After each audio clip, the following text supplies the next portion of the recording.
अभिवादन स्वीकार कीजिए ब्रजेश मिश्रा का। और आप देखना शुरू कर चुके हैं द डिबेट। बहनों भाइयों, भारत की राजनीति रोलर कोस्टर जैसी है। सीट बेल्ट बांध लीजिए, क्योंकि एक झटका आपको ज़मीन पर धूल चटा सकता है या फिर आपको आसमान की बुलंदियों तक पहुंचा सकता है।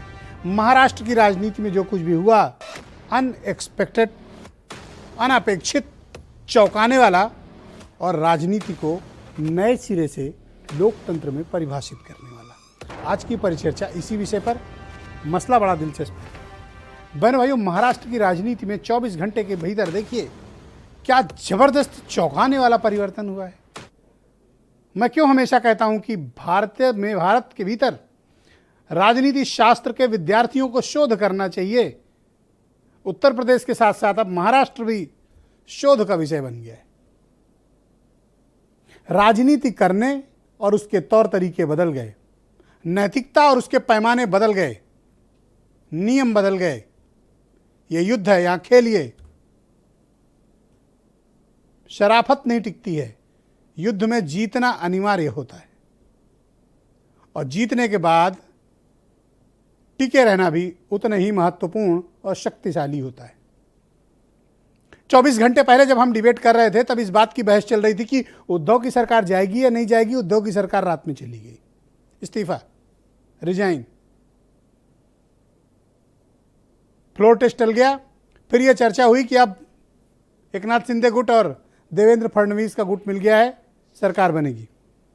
देवेंद्र फडणवीस ने मिठाई खा ली, बधाइयां स्वीकार कर ली, गले मिल लिए, उनके पोस्टर लग गए, होर्डिंग लग गई, बधाई संदेश मिलने लगे।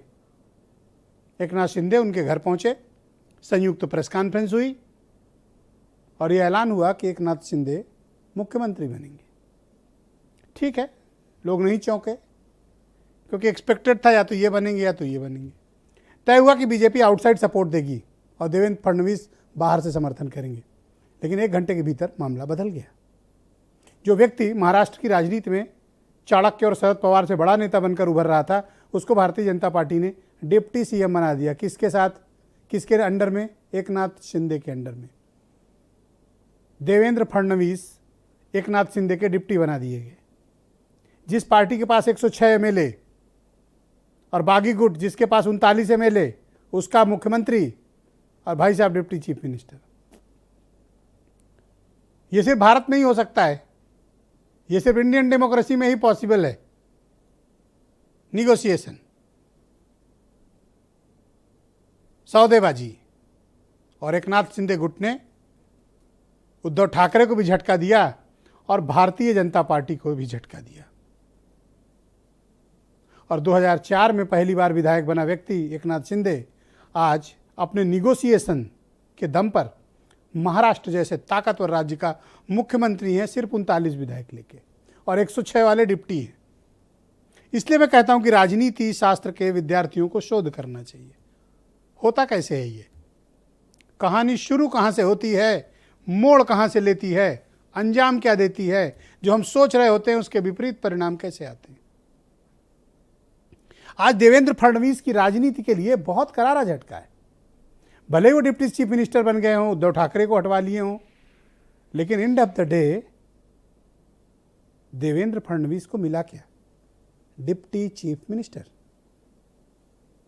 जबकि फडणवीस की हालत ये थी कि नेता प्रतिपक्ष होते हुए भी महाराष्ट्र के भीतर उनका जलवा चीफ मिनिस्टर से कम नहीं था।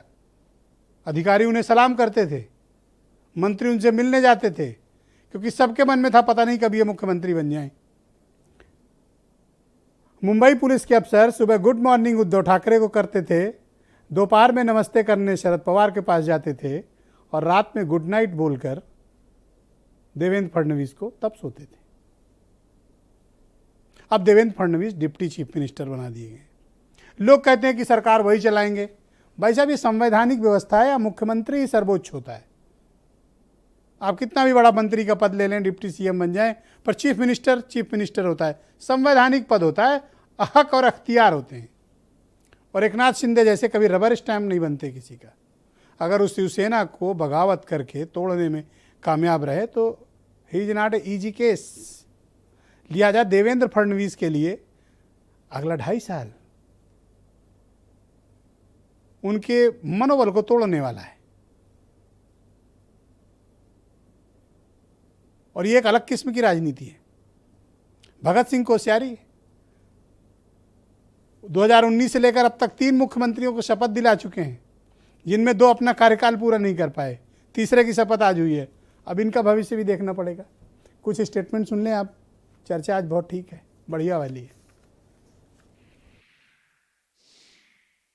हमें कोई स्वार्थ नहीं है, हमें कुछ पद की लालसा नहीं। मैंने तो पहले ही जाहिर किया था, मैं ऐसा जो कर रहा हूँ ये मुझे किसी चीज की आवश्यकता भी नहीं है।